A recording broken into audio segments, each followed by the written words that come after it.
PWDWB.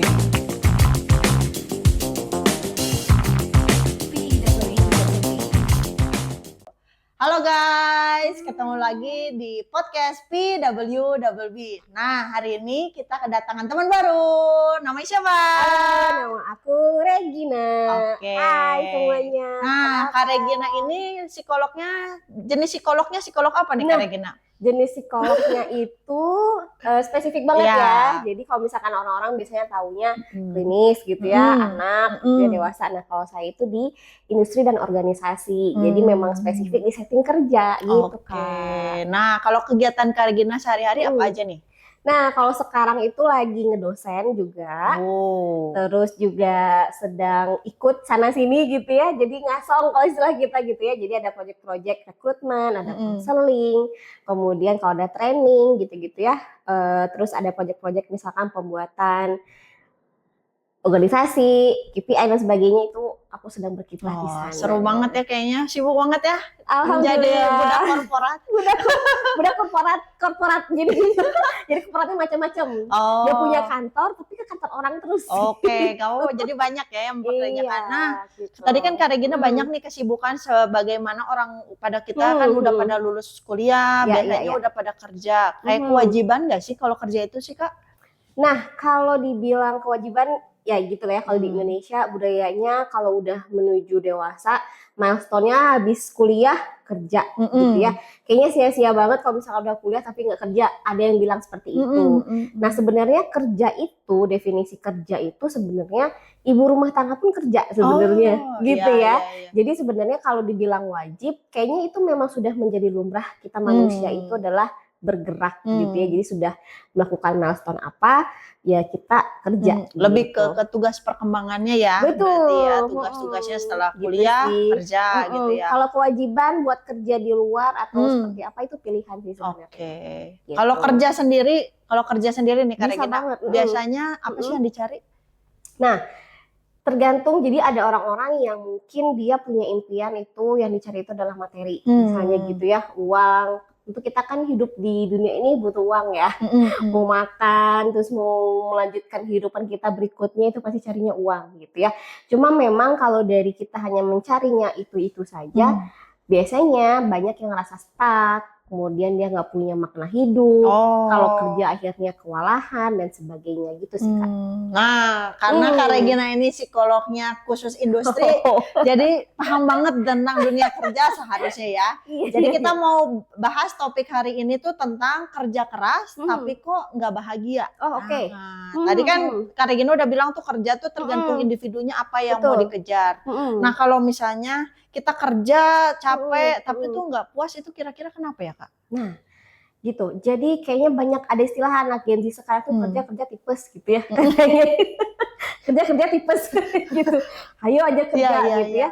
Karena gini sih, biasanya ada orang yang kerja itu dia yang penting ya memenuhi ekspektasi orang lain gitu ya. Biasanya kan ada yang mau kerja habis kuliah kok nggak ngapa-ngapain kayak gitu ya. Jadi supaya mereka tuh mengisi kekosongan hari ke hari.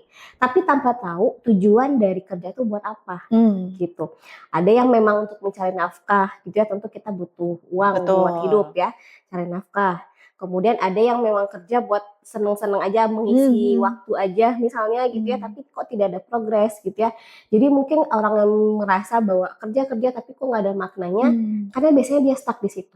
Jadi dia di dalam dirinya itu nggak ada perkembangan gitu. Terus juga kayaknya selama bekerja itu tuh dia tidak memaknai kerja itu sebagai sesuatu yang berarti gitu. Jadi ke dalam dirinya itu kayak kosong aja, progres sedikit tuh nggak dihargai sama dia gitu. Misalkan kayak misalnya gitu ya, contohnya kayak saya juga pernah mengalami itu gitu ya. Misalkan hari ini kayaknya nggak dapet apa-apa nih, hasilnya nggak dapet apa-apa gitu ya. Padahal progres saya di hari itu adalah saya membaca materi baru misalnya, buat jadwal misalnya, itu udah progres juga. Jadi kita seringkali tidak menghargai progres kecil gitu sih. Makanya mungkin rasanya tuh nggak ada makna kerja terus tapi kok kosong aja gitu rasanya. Jadi gitu lebih nyarinya tuh apa dulu, tujuannya dulu atau yang pengen dicapai atau apa sih sebenarnya? Kalau cara mencarinya itu personalize banget sebenarnya. Masing-masing orang itu punya cara yang berbeda-beda gitu ya. kadang kita itu menyelesaikan pekerjaan, kan kalau kerja itu ada deadline ya. Ya. Nah, deadline itu biasanya suka mepet tuh. Kadang kalau misalkan kita menyelesaikannya itu mepet tanpa nggak memperhatikan kualitas, akhirnya kita nggak tahu nih seberapa jauh kualitas, seberapa besar kualitas pekerjaan kita. Oh. Nah gitu ya. Jadi yang pertama dicari itu sebenarnya untuk tahu tujuan kita kerja untuk apa, itu memang butuh waktu. Nggak bisa langsung saya mau jadi pahlawan atau misalkan saya mau bermakna banget nih kerja saya, nggak kayak gitu. Tapi kita mencari sebenarnya saya kerja di sini itu perkembangan yang bisa saya dapatkan apa, skill yang bisa saya dapetin berikutnya apa gitu. Jadi kalau secara teoritis dibilangnya kalau untuk mencari makna kerja itu adalah yang pertama itu adalah kita harus tahu dulu kerja kita ini kira-kira kita ada perkembangan enggak, kita menambah upgrade skills enggak. Yang kedua adalah dimana kalau kita merasa bahwa kita diri berguna dan kita bisa memberikan dampak yang terlihat di kantor misalkan gitu ya, nah itu akan membuat bahwa kerjaan kita jadi lebih bermakna. Nah gitu, karena kan untuk makna dan tujuan hidup itu kan abstrak banget ya. Benar, gitu. benar. Nah jadi itu mungkin yang perlu kita pertimbangkan gitu ya. Jadi kita nggak hanya asal kerja, ini mungkin juga salah satu problem di korporat gitu ya. Kayak para level staff gitu, misalkan mereka hanya mengerjakan apa yang manajernya minta tanpa ada diberikan tantangan. Nah ini kalau kita lihat helikopter view gitu ya, kalau manajernya hanya memberikan pekerjaan yang sifatnya monoton, itu aja, tidak ada penambahan skill, itu akan sempit jalan dia untuk menemukan makna kerjanya. Jadi gitu. bosan juga sih kalau jadi saya bosen. kayak gitu. Jadi di situ-situ aja akhirnya, terus kayak kerjaannya tuh banyak tapi kok kayaknya kok nggak apa ya, nggak selesai gitu rasanya. Nggak ada kepuasan gitu ya kepuasan. Karena dia udah nggak mikirin kualitas. Karena kuantitasnya terlalu banyak harus diberesin ya akhirnya ya saya terpaksa dong ngeberesin apa yang ada sekarang gitu sih. Karena juga biasanya banyak yang orientasinya adalah kerja untuk uang aja. Benar. Tapi dia nggak melihat dirinya sendiri gitu. Dia nggak ngelihat kemampuan dia sendiri, skill yang dia punya, kemudian juga tidak memaknai, tidak merasakan hari dia ketika kerja gitu sih. Karena sudah dengan kesibukan yang lain gitu. Kalau kayak gituan berarti kita menemukan makna kerjanya dulu, berarti kita bisa istilahnya bisa bahagia gitu ya. Kalau misalnya berarti kita penting gak sih untuk lihat bahwa yang pertama tuh saya senang dulu gak sih kerjaannya sesuai dengan jurusan yang saya ambil. Kan tentunya kalau anak-anak sekarang kan pilih jurusan mungkin ada yang berdasarkan minat ya. Nah itu harus berbanding lurus atau gimana? Nah sekarang itu dunia kerja tuh udah luas banget gitu ya. Bahkan yang di luar jurusannya pun sudah banyak banget gitu. Jadi kalau untuk kerja memang idealnya adalah pekerjaan yang kita suka, yang kita pahami dan kita memang mau terjun ke situ. Tapi aktualnya di lapangan gitu ya, tidak semua orang punya privilege itu gitu ya. Tidak semua orang itu punya privilege itu. Jadi kembali lagi ke mindsetnya, dia ketika saat itu kerja dengan posisi yang dia ambil, misalnya dia memang posisinya itu beda sama jurusannya atau memang selaras dengan jurusannya tapi dia sebenarnya nggak suka misalkan gitu ya, itu kembali lagi dia ini mau nggak untuk mengupgrade dirinya tadi. Terus kalau tiap hari masuk ke kerja itu nggak hanya mikir materi aja gitu Kak, karena ya tadi ya, karena kita memang realitanya adalah hidup itu menggunakan uang gitu ya untuk makan dan sebagainya. Tapi coba kita lihatnya itu dari sisi psikologisnya, dari sisi ke diri sendiri kita gitu ya. Kepuasan, kebahagiaan kita yang kita lihat. Saya happy nggak sih nyelesainnya gitu ya. Terus cara menyelesaikan pekerjaannya juga ngaruh banget sebenarnya. Gimana tuh Kak? Nah cara penyelesaiannya adalah kalau misalkan kita banyak deadline nih, terus kita tidak termapping dengan baik gitu ya. Terus kita menumpuk di hari yang sama misalnya, atau misalkan berdekatan deadline-nya gitu ya. Nah itu biasanya ngerasanya karena dia mengejar kekosongan itu, dia selalu pengen selesai tepat waktu, tidak mau membuat bosnya itu marah misalkan gitu ya. Jadi ada beberapa pekerjaan yang mungkin nggak selesai sepenuhnya, dia nggak ngeliat kualitas kan. Ya yang penting selesai aja ya. Yang penting selesai aja gitu. Jadi akhirnya walaupun beres ya rasanya kosong aja karena ada lagi masuk yang lain, ada lagi masuk yang lain. Jadi dia tidak fokus di satu pekerjaan. Jadi nggak mindful gitu ketika dia mengerjakan pekerjaan tersebut. Nah, jadi mungkin di situ untuk menemukan makna pun akhirnya ya jauh, dia udah nggak mikirin tentang dirinya gitu ya. Jadi itu mungkin jadi PR juga buat kita gitu ya, buat para pekerja atau yang punya korporat gitu, itu juga perlu dipikirkan untuk memanage hal itu. Nah, sebelum kita lebih jauh ke sana, mungkin kita lebih menjadi diri kita sendiri dulu nih, internalisasi dulu ke diri sendiri gitu ya. Kita lihat bahwa kita bekerja ini untuk apa ya? Coba kita rasakan, kita resapi di hari kita pergi kerja gitu misalnya gitu ya.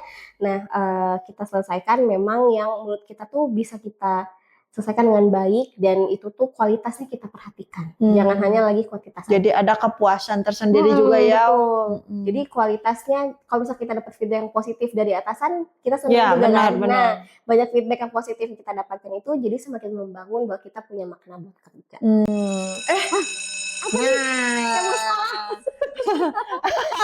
Ini kalau di PWDB kita ada challenge time. Nah, kita mau challenge ya. kaget ya. Kayak ini habis istirahat suruh masuk kelas. Oh ya, benar. Jadi nih Kak Regina, kita break dulu dari mencari makna kerja. Kita mau ada challenge. Challenge-nya di sini akan saya bacakan pernyataan nih. Ada 5 pernyataan. Nanti Kak Regina, kalau pernyataannya menurut Kak Regina tuh cocok sama dirinya dan bisa dijalani sama Kak Regina bisa jawab hehe. Tapi kalau pernyataannya nggak sesuai sama Kak Regina, nggak mau nih, susah banget dijalanin, kayaknya nggak gue banget, bisa jawab gitu. Udah siap Kak Regina? Oke, bismillah. Nggak ada penilaian kok, nggak ada dari bosnya. Terbiasa dinilai kan. Sampai batuk. Oke. Yang pertama, aku masih kerja karena aku mau, bukan terpaksa. Setuju ya Kak Regina ya. Oke, hari ini ada satu hal kecil dari pekerjaanku yang terasa berarti. Oh, Kak Regina sudah menemukan makna hidup gitu ya? Nggak sampai sejauh itu juga sih, cuma lagi berusaha untuk tiap progres kecil tuh aku hargai dulu gitu sih. Karena kayak kemarin juga jadi cerita sedikit ya. Jadi kayak kemarin tuh suami tuh sempat kayak ngenegur saya juga, katanya gitu. Ngerasa nggak ngapa-ngapain, nggak ada outputnya, nggak kelihatan gitu output laporan dan sebagainya. Tapi kan kamu tadi habis nyusun materi buat mahasiswa, kamu belajar itu kan progres. Oh iya, itu kan progres ya. Maksudnya aku kan kerja sebagai dosen juga, nggak hanya pekerja korporat doang gitu ya. Jadi kayak oke, aku harus menghargai tiap progres yang aku lakukan gitu. Apresiasi untuk diri sendiri gitu. Betul, ya. Apresiasi untuk diri sendiri itu penting banget ternyata. Oke, pernyataan nomor 3. Oke. Aku merasa dianggap manusia, bukan cuman alat. Kenapa tuh Kak Regina, boleh ceritain? Iya, karena kan ya kita manusia ya, punya emosi, terkadang capek, lelah gitu ya, jadi nggak hanya kerja untuk mencetak uang aja gitu ya, tapi ada masa-masa di mana butuh break, kemudian juga ketika kerja aku butuh feedback yang positif dan dukungan support dari lingkungan gitu. Berhenti sebentar, hidupku nggak langsung runtuh. Iya. Setuju. Oke, baru setuju atau? Setuju. Karena kan berhenti sebentar nggak masalah. Ambil break gitu ya. Iya, yang tadi kan yang terlalu penuh dengan rutinitas, dengan aktivitas pekerjaan, sampai kita lupa diri sendiri, akhirnya kita tidak memperhatikan diri sendiri gitu ya. Jadi kualitasnya juga jadi menurun, karena performanya kalau capek dipaksa terus kan ya. Jadi asal-asalan gitu. Jadi untuk break sebentar tuh boleh banget kok. Asal jangan kabur ya. Benar. Jangan kayak self reward dan sebagainya gitu ya, terlalu berat enggak. Tapi untuk berhenti sebentar, sejenak untuk kayak kita menata lagi pikiran kita biar lebih fokus mana yang mau kita kerjakan dulu atau kita memang butuh break, tubuh kita pasti kasih sinyal gitu kan. Jadi dari situ sih memang betul nggak akan runtuh sih. Rezeki nggak akan kemana. Capekku hari ini masuk akal. Wah, ini kayaknya jawabannya. Jadi curhat. Guys, capeknya mungkin karena lagi padat-padatnya kali ya. Kadang tuh sampai nggak masuk akal karena mungkin dengan keadaan di rumah juga gitu ya.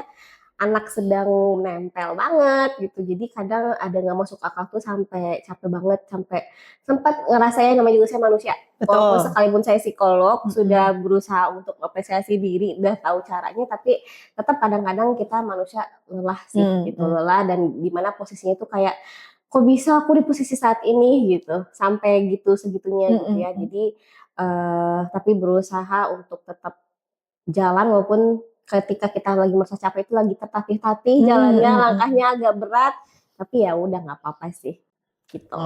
Psikologi manusia ya. Jadi psikologi manusia. 4 dari 5 ya. Nggak harus sempurna kok Kak Regina. Betul. Oke. Yeay. Challenge diselesaikan dengan baik. Selamat. Sih dapat hadiah nggak nih? Nggak ada. Apresiasi diri dan apresiasi dari orang lain. Betul. Kak Regina sudah lakukan yang terbaik. Good job Kak Regina. Terima kasih. Oke guys, kita balik lagi ya ke pertanyaan yang tadi. Tadi kan terakhir menemukan makna hidup ya. Dari tadi juga dari yang challenge-nya juga bisa kelihatan bahwa Kak Regina berusaha terus mencari makna kerjanya tuh apa gitu ya. Walaupun yang tadi secapek mungkin, yang tadi capek banget, kan itu juga jadi stres sendiri. Gimana Kak Regina menghandle si stres ini supaya nggak mempengaruhi performa akhirnya di dunia kerja ataupun jadi nggak bahagia kerjanya. Baik. Nah, kalau untuk ngehandle stres sendiri itu sama kayak pernyataan yang tadi ya, kita break sebentar, itu penting banget. Untuk apa? Untuk kita mengenali kira-kira kita capeknya di mana nih, saya lagi apa nih. Misalnya deadline-nya banyak, beragam nih, misalkan kayak saya pekerjaan dari kedosenan dan juga pekerjaan di korporat misalkan, dengan klien-klien juga kan bermacam-macam, dan itu tuh karena nggak punya kantor yang kerja yang 9 to 5 gitu ya, yang kerjanya itu fleksibel banget, hari-harinya itu saya tentunya break dulu sebentar, buka catatan, dan kebetulan saya tuh suka kalau buat jadwal itu nulis di kalender, buku kalender gitu. Saya tulis, saya breakdown kira-kira apa aja nih yang harus saya selesaikan, mana yang bisa saya selesaikan, dan mulai dari yang paling simpel dulu gitu sih.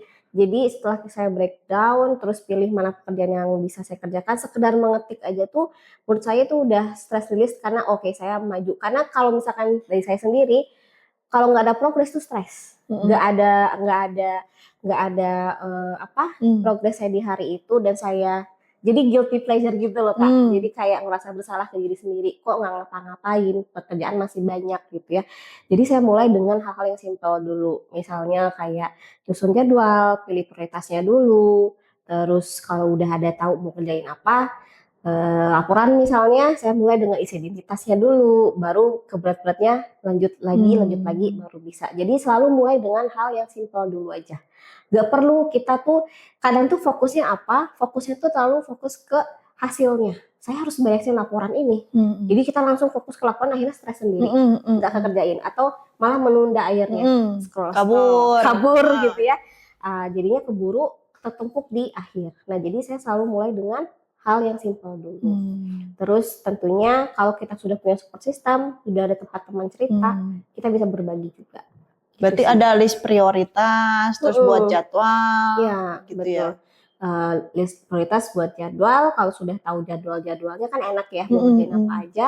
Dan mulai mengerjakannya pun teknisnya adalah mulai dengan yang mudah dulu aja, jangan sampai yang menggunakan analisa dulu gitu ya, yang harus mikir keras gitu, karena itu akan lebih capek biasanya. Kayak kita olahraga kan, warming up dulu nih. Ya benar, pemanasan dulu. Jadi otak juga butuh pemanasan dulu supaya dia nggak kabur gitu, supaya dia nggak merasa sakit gitu badannya. Gitu sih caranya. Kalau misalnya nih dari pendengar kita udah ada yang terkadung gitu ya, udah terlanjur kabur dari deadline, kabur dari semua pekerjaan, terlalu stres. Kira-kira kan tadi udah ada tipsnya, apa lagi tuh yang bisa dilakukan? Nah, kalau udah kadung terlalu stres kan jalan keluarnya adalah kalau kamu nggak mulai selesaiin, benar, nggak akan selesai. Benar. Dan tambah stres malah ya, dikejar-kejar gitu ya. Nah, kalau sudah terlalu banyak, mungkin kita bisa komunikasi dulu misalkan gitu ya dengan orang yang memberikan pekerjaan, apakah bisa diberikan waktu lebih. Kalau diberikan waktu lebih tuh bersyukur banget kamu bisa menata lagi. Dengan break sebentar tadi, kamu mungkin breaknya terlalu lama nih, karena ngambil break sebentar itu dianggapnya istirahat atau kabur gitu ya. Tetap kamu harus mulai dari hal-hal kecil dulu. Harus mulai kemauan kamu bahwa kamu untuk selesai. Kamu harus ingat bahwa kalau itu udah terlalu banyak dan ternyata sudah numpuk, ingat satu kata, kamu tetap harus selesaiin. Tanggung jawabnya di sana. Itu sih. Kalau kita udah sadar itu, mudah-mudahan dengan kita mulai hal yang simpel itu bisa berangsur selesai semuanya gitu. Oke. Jadi kalau mau harus segera mulai ya. Jadi udah jangan banyak excuse gitu Kak. Jadi misalkan kayak, kan ini aku belum ngerjain yang ini, aku belum yang ini, tapi kan akhirnya nggak ngerjain juga. Benar. Jadi semuanya jadi nggak dikerjain. Jadi semuanya nggak dikerjain. Jadi kunci sering banget kadang saya tuh ngomong ke klien itu adalah mulai dulu dengan yang simpel dulu aja deh gitu. Kamu nggak perlu mulai dengan hal yang berat dulu, mulai simpel. Kalau sudah bisa dikerjakan, nanti biasanya akan ketagihan tuh. Gitu. Ketagihan apa tuh Kak? Ketagihan buat kerjain ya. Buat ngeberesinnya. Yang lain. Jadi kalau misalkan udah mulai kita depan laptop, set timer. Misalnya ini sampai udah ke teknis ya, set timer misalkan di hari ini saya punya jadwal kosong 2 jam. Nah 1 jam itu saya ngerjain apa? Itu bagus banget loh ternyata. 2 jam saya istirahat 15 menit. Habis itu saya mulai lagi gitu. Jadi kalau kita udah punya jadwal-jadwal itu bagus banget. Akhirnya teratur dan tidak tertumpuk. Nah realitanya biasanya kalau untuk bisa teratur gitu kan kadang susah ya. Gitu ya. Bener banget. Susah banget saya ya. Juga, iya, saya juga kadang gitu gitu ya. Tapi ya itu tadi yang penting adalah kita mulai aja dulu gitu. Kita mulai aja dulu, kerjakan dulu apa yang kita bisa semampunya kita. Kalau kita nggak tahu ya bertanya, diskusi. Gitu kadang sih. tuh saya suka paksain ya kalau saya sehari-hari kan emang kadang males ya pengen lebih menyenangkan scrolling, nonton betul, gitu ya. Betul. Jadi dipaksain untuk dimatiin semuanya, TV-nya, terus langsung duduk aja di depan laptop. Entah jadi mulai ngerjainnya kapan, tapi itu udah ada langkah awalnya. Nah kalau kayak gitu. Gimana menurut Kak Regina? Bagus, itu bagus banget Kak. Jadi itu tadi kuncinya mulai dulu itulah kayak gitu. Jadi kita kalau misalnya otak tuh lagi biasanya gitu ya, kalau kita lagi punya deadline, kita scroll tuh kan pusing biasanya sakit kepala dan kita kayak gelisah gitu rasanya. Iya betul gelisah. Gelisah kan akhirnya. Jadi kalau bisa kita harus kenali juga diri kita gitu ya. Kita bisa nggak kerja di rumah gitu ya? Atau kita perlu kerjanya itu di luar. Misalkan coffee shop sendirian gitu ya, kita lebih fokus, oke, kita coba ke sana kalau memang ada waktunya gitu ya, yang nggak punya kantor nih ya, kita coba ke sana, kita fokusin, kita kerjakan dulu tadi, buka laptop aja dulu, kita simpan handphone kita gitu ya, kita mulai dengan yang simpel, karena tadi kan kita maksain untuk nggak scroll kan, kalau kita langsung mulai dengan yang berat, otak jadi tetap aja akan kaget juga, gitu ya, kaget apa ini, jadi makin malas. Benar. Gitu. Baru mulai udah ini terlalu susah, mending tutup lagi aja. Benar. Aduh ini gimana sih, kesimpulannya apa ya gitu, misalkan nggak gitu ya. Jadi pemanasan dulu tuh penting banget sih. Oke. Nah Kak, kalau ini nih udah kan misalnya saya udah kerja nih atau pendengar ada yang udah kerja tapi tuh nggak menemukan makna kerjanya, nggak bahagia. Apakah ada cara realistis lain untuk menemukan makna tanpa resign? Tanpa resign ya. Oke. Kan berarti tadi nggak suka tuh. Tadi kan Kak Regina ada jawab di depan harus menemukan yang kita suka, suportif, lingkungannya gimana. Nah, kalau untuk itu sebenarnya adalah kan untuk menemukan makna tuh butuh waktu ya, gitu ya. Terus kamu harus gini, kamu tuh mau resign ngapain dulu nih? Ada backup plan nggak? Kira-kira kamu masih bisa hidup nggak kalau misalkan kamu resign gitu ya, atau kamu mencari kerja yang lain? Kadang di pekerjaan itu juga kalau kita resign, nggak seru gitu ya. Itu jadi kutu loncat dan juga nggak disukain sama HRD biasanya gitu ya, jadi nggak bertahan. Nah, kalau kamu sudah ada di situasi itu, coba kamu lihat lagi pekerjaan kamu itu, diresapi lagi kira-kira kan pasti bagian-bagian pekerjaan itu kan ada berbagai macam ya cara pekerjaannya, macam-macam gitu pekerjaannya. Atau kamu misalnya minta challenge, misalnya kamu hanya ngerjain administrasi terus gitu ya, coba beranikan diri, saya butuh challenge nih Pak gitu ya, misalnya gitu ya.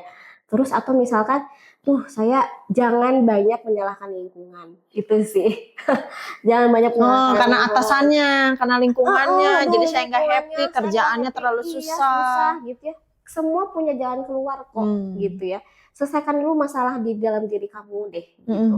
Cara realistisnya seperti itu sih. Berhenti menyalahkan lingkungan, berhenti mengeluhkan pekerjaan itu nggak asik. Gitu.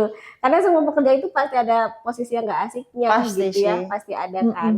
Jadi kalau misalkan semuanya pengen sesuai dengan diri kita ya susah, gitu ya. Realitanya seperti itu. Kerja sendiri pun, bikin usaha sendiri pun pasti tantangannya berat berat juga. Sekalipun kamunya CEO gitu ya, CEO atau yang punya owner bisnis UMKM dan sebagainya, itu kalau kamu ngerasa ada stuck aja ya, dan lihatlah tantangan itu bukan menjadi tekanan. Itu yang perlu kita tajamkan gitu ya, sampai sekarang itu seperti itu. Lihat tantangan itu bukan tekanan. Tapi kita menjadi tantangan itu adalah cara kamu untuk bisa lebih maju ke depannya. Peluang untuk maju peluang untuk maju, peluang kamu untuk lebih berkembang lagi, dan ganti pernyataan kamu ke diri kamu sendiri. Aduh, kok susah. Jangan kayak gitu. Tapi adalah oke, apa yang bisa aku lakuin ya supaya aku bisa mencapai hal itu. Gitu sih. Jadi semua hal pekerjaan itu pasti ada sisi yang nggak disuka, ada sisi yang disuka. Gitu. Jadi Kak, kerja itu harus selalu bikin bahagia nggak? Kerja itu selalu bikin bahagia apa enggak? Kayaknya nggak ada yang happy ya kerja. Kadang happy, kadang enggak ya. Jadi nggak harus selalu bahagia, enggak. Bukan berarti saya kerjain ini satu, terus saya punya makna, saya jadi happy, kualitasnya bagus, enggak. Tapi perjalanannya ya kita lihat prosesnya. Jangan selalu hasil kerja itu jangan juga hal kecil banget kita terlalu fokus ke sana, akhirnya jadi udahlah, aku udah mau progres kok hari ini, ya udah besok progresnya gitu lagi enggak gitu juga ya. Jadi kita perlu lihat prosesnya. Kerja selalu bahagia enggak juga. Kadang ada masa tadi kita manusia, kita capek gitu ya, kita ada capeknya, enggak harus kita kerja happy enggak juga kayak gitu. Tapi adalah kita lihat prosesnya, sudah berapa lama kita kerja, ke berikutnya itu apakah saya bisa senang dengan pekerjaan tersebut gitu ya, punya makna di pekerjaan tersebut. Jadi tidak harus selalu bahagia. Soalnya dengan progres itu kan itu sebagai nilai tambah diri kita ya, gitu. Jadi orang bisa menghargai kita dengan lebih tinggi gitu ya, nilai jual gitu nilai jual kita gitu ya. Jadi setiap hari itu harus ada progresnya itu adalah hal-hal kecil tuh pun kita tantaman bahwa itu tuh adalah progres kita untuk menuju kita punya makna hidup tadi, makna pekerjaan. Tapi bukan selalu harus bahagia bukan gitu harus ya. selalu bahagia. Karena memang makna kerja itu sangat abstrak ya, itu dirasakan oleh diri kita sendiri gitu. Nah ini satu lagi yang saya lupa banget, appreciate yourself gitu ya. Jangan hanya minta validasi dari orang lain. Terkadang tuh kayak gitu Kak, mungkin yang susah orang untuk bahagia tuh karena selalu memvalidasi dirinya dengan orang lain. Dia selalu ngeliat lingkungan gitu ya. Ngeliatnya tuh ke atas terus. Nah itu jangan. Jadi coba kenali diri sendiri deh. Gitu. Jadi kayak penuh dulu dengan diri sendiri ya. Penuh dulu dengan susah diri sendiri. Kak. Nah susah. Butuh waktu kan. Ya betul. Kan. Memang kita secara psikologis juga kan pasti lihat orang tua dia termotivasi ya. Gak apa-apa, asalkan itu untuk motivasi mah gak apa-apa. Jangan sampai jadi mengecilkan diri kita sendiri. Dan mungkin yang perlu diingat, progres tiap orang itu beda-beda. Mungkin orang lain progresnya menemukan maknanya lebih cepat, tapi kita lama gitu ya. Gak apa-apa, gak masalah. Jadi jangan sampai kamu nganggapnya kalau aku tuh harus punya makna kerja baru aku bisa bahagia. Enggak kayak gitu konsepnya gitu ya. Aku harus berproses besar baru aku punya makna dan bahagia gitu ya. Kita masih muda kawan-kawan. Betul. Bahkan sampai ada loh anak orang-orang yang usianya tuh sudah lanjut, maksudnya sudah posisi yang tinggi gitu ya, dia nggak punya makna. Kenapa? Karena sudah sibuk sama kerjaannya, dia nggak pernah internalisasi ke dirinya sendiri. Mungkin itulah ya kunci kita hari ini itu adalah kita harus lihat ke diri kita sendiri. Kita menghargai progres kita. Gitu. Jadi mungkin yang sukses itu ngerasa kosong juga gitu, karena udah jadi rutinitas aja. Rutinitas aja, ya udah biasa aja gitu ya. Jadi bahkan sukses pun tiap orang tuh punya definisi yang berbeda-beda gitu sih Kak. Berarti kalau gitu Kak, kata cukup di dalam bekerja itu apa sih? Kata cukup dalam bekerja Kita harus kayak cukup ya kalau terus-terusan, bukannya berarti tidak berambisi ya, harus Iya, merasa iya. bisa jadi cukup gitu. Kalau untuk cukup itu yang tahu level kadar cukup kita tuh adalah diri kita sendiri sebenarnya gitu ya. Yang penting adalah memang kamu bisa nyelesainnya. Kamu, sesuai dengan kapasitas dan kemampuan kamu. Dan kamu mau upgrade skill pun, kamu harus lihat dulu kemampuan kamu. Jangan sampai hanya ngikutin ngikutin orang FOMO ya, kata gitu sekarang Mm-mm. itu ya, FOMO aja gitu. Benar. Jadi tetap kita harus berpegang pada realita juga.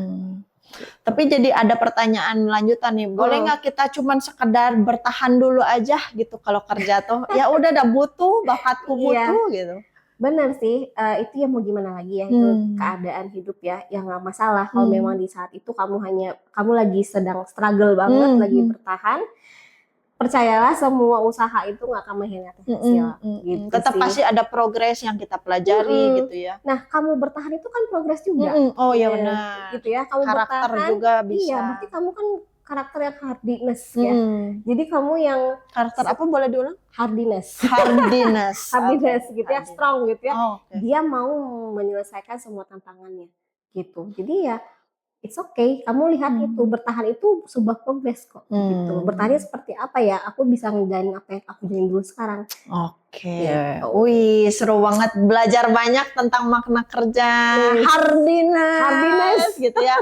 Nah, kalau dari Kak Regina sendiri nih, apa yang bisa disampaikan buat teman-teman pendengar yang mungkin saat ini lagi bertahan ataupun berjuang untuk mencari makna kerja ya, makna kebahagiaan di dalam bekerja itu apa aja Kak? Pesan-pesannya gitu. Pesan-pesannya gitu ya buat teman-teman yang mungkin sekarang itu belum sampai aktualisasi diri gitu ya, belum sampai ketemu makna kerja saya itu buat apa, tapi hanya sekedar bertahan, gak apa-apa, semangat. Terus kemudian juga bukan semangat yang hanya kata-kata semangat gitu ya, tapi adalah ingat kamu harus tahu tentang progres diri kamu. Hargailah perjuangan kamu sekarang yang masih bertahan ini, dan kalau misalkan memang bisa kamu upgrade skill di sela-sela kamu posisinya bertahan itu, kamu ambillah makna-makna setiap pekerjaan yang sedang kamu kerjakan sekarang gitu ya. Itu pasti bekalnya sangat penting buat di pekerjaan berikutnya.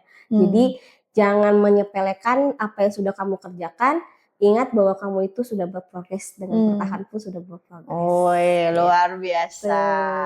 Jadi gitu dulu teman-teman, podcast kita hari ini tentang makna kerja gitu ya, kebahagiaan mencari makna kerja. Sampai ketemu di podcast selanjutnya, It's Now or Never, temukan makna kerjamu. Dadah. Bye-bye.